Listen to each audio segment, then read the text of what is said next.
ఈరోజు సుఖీభవలో దంతాల్ని మరిపించే ఇంప్లాంట్స్. బీపీని కొలుస్తున్నారా? ఈ జాగ్రత్తలు మీకోసమే. డిజిటల్ డెమెన్షియాతో జాగ్రత్త, ఇది కూడా ఓ రకం పక్షవాతమే. ఇంకా హెల్త్ టిప్, దంతాలు ఊడిపోతే వాటి స్థానంలో కట్టుడు పళ్ళు పెట్టించుకోవటం మనకు తెలిసిందే. అయితే ఈ కట్టుడు పళ్ళనేవి అంత సహజంగా ఉండకపోవడంతో అనేక ఇబ్బందులు ఎదురవుతూ ఉంటాయి. ఆహార పదార్థాలు నమలటానికి, స్పష్టంగా మాట్లాడటానికి కుదరక అష్టకష్టాలు పడుతూ ఉంటారు. కట్టుడు పళ్ళు తరచూ జారిపోతూ ఇబ్బంది పెడుతూ ఉంటాయి. అయితే ఈ కష్ట నష్టాల్ని తప్పించేందుకు ఇవాళ దంత వైద్యంలో ఇంప్లాంట్స్ రూపంలో మనకు చక్కటి పరిష్కారం అందుబాటులో ఉంది. శాశ్వత దంతాల్ని మరిపించే డెంటల్ ఇంప్లాంట్స్ గురించి ఇప్పుడు తెలుసుకుందాం.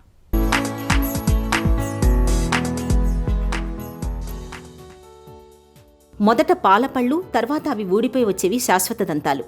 ఇంతవరకు మనకు తెలిసిందే. కానీ ఆ శాశ్వత దంతాలు మనలో ఎంతమందిలో శాశ్వతంగా జీవితాంతం ఉంటున్నాయి?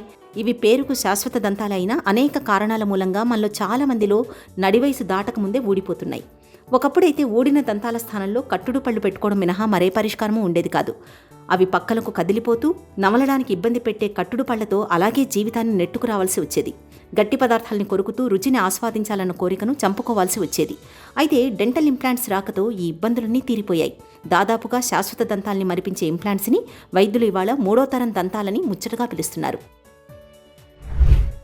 డెంటల్ ఇంప్లాంట్ అంటే స్పెసిఫిక్ డెంటల్ డివైస్. అది లాస్ట్ టూత్ ప్లేస్లో పెట్టే పోస్ట్. అది అంటే రూట్ ప్లేస్లో పెడతాం. పన్ను ఏ కారణం చేతైనా ఊడిపోతే ఆ పన్నుకి ఒక క్రౌన్ పార్ట్, రూట్ పార్ట్ అనేది ఉంటుంది. రూట్ పార్ట్ బోన్లో ఉంటుంది. ఈ ఇంప్లాంట్ అనేది మనం ఆ రూట్ పార్ట్లో పెడితే అప్పుడు దాని మీద మనం పన్ను అనేది పెట్టుకోవచ్చు. కాబట్టి లాస్ట్ టూత్లో రూట్ పార్ట్ని రీప్లేస్ చేసే పోస్టే ఇంప్లాంట్. ఆ పెట్టే మెటల్ హైలీ బయోకంపాటబిలిటీ మనం పెట్టిన బోన్తో ఉండాలి. సో అప్పుడు అది పర్పస్ని సాల్వ్ చేస్తుంది. ఒకసారి అది పెట్టినాక దాని మీద మనం పన్ను పెట్టుకోవచ్చు, లేదా నెంబర్ ఆఫ్ టీత్ రీప్లేస్ చేయడానికి బ్రిడ్జ్ పెట్టుకోవచ్చు. అట్లా వివిధ రకాలుగా వాడుకోవచ్చు. ఈ ఇంప్లాంట్స్ అనేవి చాలా రకాలు ఉంటాయి. ఒకటి ఏంటంటే ఎండాస్టియల్ ఇంప్లాంట్స్, అంటే మనం డైరెక్ట్గా స్క్రూని బోన్లో పెట్టేసేయటం. సో ఆ బోన్లో పెట్టినప్పుడు ఏమవుతుందంటే అది దాని చుట్టూత బోన్ అంతా ఫామ్ అయిపోయి ఆసియో ఇంటిగ్రేషన్ అవుతుంది. దానిపైన పన్ను అనేది పెడతాము. అదేంటంటే యాంపుల్ బోన్ ఉన్నప్పుడు పెడతాము. అంటే vertical height of the bone మనకి ఇంప్లాంట్ పట్టే చోటు ఉంటే కనుక అప్పుడు అది ఎండాస్టియల్ ఇంప్లాంట్ పెట్టుకోవచ్చు. కొన్నిసార్లు ఎముక అరిగిపోయి ఉంటుంది. అప్పుడు మనం ఈ full length of the implant ఆ బోన్లో పెట్టలేం కాబట్టి సబ్ పెరియాస్టియల్ ఇంప్లాంట్స్ అని పెడతాము. అంటే పెరియాస్టియం కింద ఒక ఫ్రేమ్వర్క్ లాగా పెట్టి దాని మీద నుంచి టూత్ పెడతాం. దాన్ని సబ్ పెరియాస్టియల్ ఇంప్లాంట్స్ అంటాము. కొన్నిసార్లు పైన మ్యాక్సిలరీ బోన్ అంతా అరిగిపోయి ఎక్కడ ఇంప్లాంట్ పెట్టడానికి కూడా మనకి ఇబ్బంది అని అనిపిస్తూ ఉంటుంది. అప్పుడు అట్లాంటి వాటికి జైగోమాటిక్ ఇంప్లాంట్స్ అని పెడతాము. జైగోమాటిక్ ఇంప్లాంట్స్ అంటే చీక్ బోన్ సపోర్ట్ నుంచి తీసుకునే ఇంప్లాంట్స్ని జైగోమాటిక్ ఇంప్లాంట్స్ అంటాము. సో ఆ చీక్ బోన్స్లో జైగోమా బోన్లో మనం ఇన్సర్ట్ చేసే ఇంప్లాంట్స్, దాని మీద మనం పళ్ళు పెట్టుకోవచ్చు. సో అది పైన కొన్నిసార్లు మనకి మ్యాక్సిలరీ సైనస్ చాలా పెద్దగా ఉండి బోన్స్ తక్కువ ఉంటే అప్పుడు మనం సైనస్ని కూడా లిఫ్ట్ చేసి ఇంప్లాంట్స్ పెట్టుకోవచ్చు. డెంటల్ ఇంప్లాంట్ టైటానియం లోహంతో తయారయ్యే ఒక కృత్రిమ పదార్థం. ఇంప్లాంట్స్ని కూడా ఒకేసారి బిగించకుండా దశల వారీగా అమరుస్తారు. తొలి దశలో దంతాలు ఊడిపోయిన ప్రదేశాల్లో ముందుగా డ్రిల్ సాయంతో దవడ ఎముకలోకి చిన్న చిన్న రంధ్రాలు చేస్తారు. ఆ తర్వాత వాటిలో చిన్న చిన్న టైటానియం శీలలను అమరుస్తారు. ఇవే ఇంప్లాంట్స్. ఇవి దవడ ఎముకలో లోపల చిగురులోనే ఉండిపోతాయి. వీటిని అమర్చిన తర్వాత 6 నుంచి 8 వారాల పాటు అలాగే వదిలేస్తారు. ఈ సమయంలో ఆ శీల చుట్టూ ఎముక బాగా బిగిసి గట్టిపడుతుంది. పైన చిగురు కూడా మానిపోతుంది. ఇక రెండో దశలో శీల ఆధారంగా చిగురు మీద గుండీ వంటిది బిగిస్తారు. దీన్నే హీలింగ్ అబట్మెంట్ అని పిలుస్తారు. మూడో దశలో దానిపైన కొలతలు తీసుకుని ఆ ప్రకారం పైకి కనిపించే దంతం తయారు చేసి బిగిస్తారు. దీంతో ఇంప్లాంట్ పూర్తవుతుంది. లోపల అమర్చిన టైటానియం శీల శాశ్వతంగా లోపలే ఉండిపోతుంది. పైన క్యాప్లో ఏదైనా సమస్య తలెత్తితే ఆ భాగం వరకు ఎప్పుడైనా మార్చుకోవచ్చు. ఒకసారి పన్ను పోతే పేషెంట్ చాలా ఎస్థెటికల్గా సఫర్ అవుతూ ఉంటారు. వాళ్ళకి స్మైల్ చేయాలన్న ఇబ్బందిగా ఉంటుంది, చూ చేయాలన్న ఇబ్బందిగా ఉంటుంది, స్పీచ్లో కూడా ఇబ్బంది ఉంటుంది. ఓవరాల్గా ఒకవేళ పోస్టీరియర్ టీత్ కనుక పోతే కనుక వాళ్ళకి ఫుడ్, న్యూట్రిషన్ అన్నీ తగ్గుతాయి. సో ఈ టీత్ రీప్లేస్మెంట్ అనేది వాళ్ళ జనరల్ దీంట్లో చాలా హెల్ప్ఫుల్.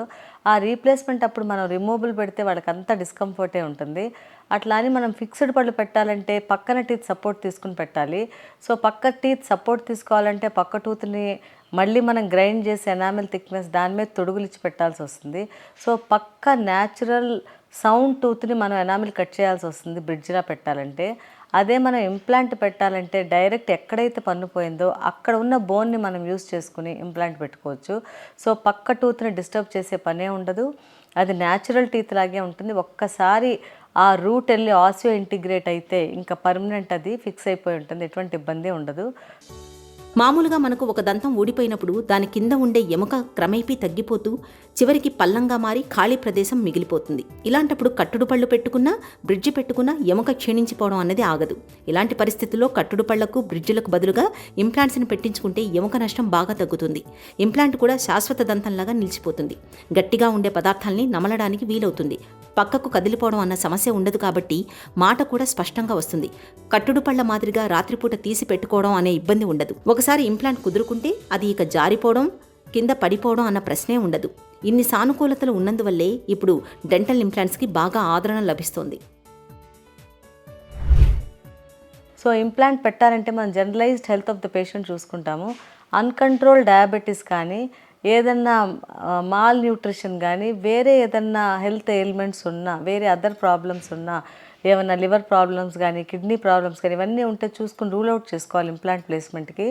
తర్వాత కొంతమంది పేషెంట్స్ ఈ యాంటీ కోయాగులెంట్స్ మీద ఉంటారు, లేదా హార్ట్ పేషెంట్స్ ఉంటారు. వాళ్ళందరినీ చూసుకుని ప్రాపర్ కన్సెంట్ తీసుకున్నప్పుడు మేము పెడతాము. తర్వాత ఇంప్లాంట్ పెట్టేటప్పుడు proper height of the bone, width of the bone కూడా చూసుకుంటాము.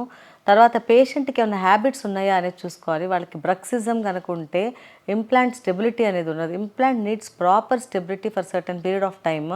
సో వాళ్ళకి తెలియకుండా నైట్ టైమ్ గ్రైండింగ్ చేస్తూ ఉంటే పెట్టిన ఇంప్లాంట్ వేస్ట్ అయిపోతుంది, మైక్రో ఫ్రాక్చర్ అయిపోతూ ఉంటుంది. కాబట్టి వాళ్ళకి హ్యాబిట్స్ ఏమున్నాయి అనేది కూడా తెలుసుకుంటాము. సో హ్యాబిట్స్ లేనప్పుడే ఇంప్లాంట్ ప్లేస్మెంట్ అనేది ఉంటుంది. ఫస్ట్ 3 months వాళ్ళు చాలా క్రూషియల్, చాలా నీట్గా మెయింటైన్ చేసుకుంటూ ఉండాలి, అది ఆసియో ఇంటిగ్రేట్ అయ్యే వరకు. తర్వాత ఈ ఇంప్లాంట్ పెట్టేటప్పుడు బై ఛాన్స్ ఏదైనా నర్వ్ డ్యామేజ్ అనేది అవ్వచ్చు. అంటే ప్రాపర్గా సిటీలో అవన్నీ మనం చూసుకుని నర్వ్ ఎక్కడుంది, ఎంత డిస్టెన్స్లో ఉంది చూసుకుని పెట్టాలి. ఒకవేళ ఏదన్నా యాడ్వర్స్ ఎఫెక్ట్ లేదా కాంప్లికేషన్, నర్వ్ డ్యామేజ్ అనేది ఉండొచ్చు. బట్ అది ఒక 6 months కల్లా మళ్ళీ నర్వ్ రీజనరేషన్ అయిపోతుంది. తర్వాత కాంప్లికేషన్ ఏంటంటే ఇన్ఫెక్షన్ ఉండొచ్చు. మనం పేషెంట్ ప్రాపర్ హైజీన్ మెయింటైన్ చేయకపోయినా, లేకపోతే ప్రాపర్ స్టెరిలైజేషన్ మెయింటైన్ చేయకపోయినా ఇన్ఫెక్షన్ అనేది రావచ్చు. సో ఇంతకన్నా పెద్ద కాంప్లికేషన్స్ అయితే ఏముండవు. డెంటల్ ఇంప్లాంట్స్ పెట్టించుకున్న తర్వాత చాలామంది మళ్ళీ తమ పాత అలవాట్లలోకి వచ్చేస్తుంటారు. ధూమపానం, పాన్, జర్దాలు, గుట్కాలు నమలడం చేస్తుంటారు. ఇంప్లాంట్ సహజదంతం కాదు కాబట్టి దానికొచ్చిన నష్టమేమీ లేదనుకుంటారు.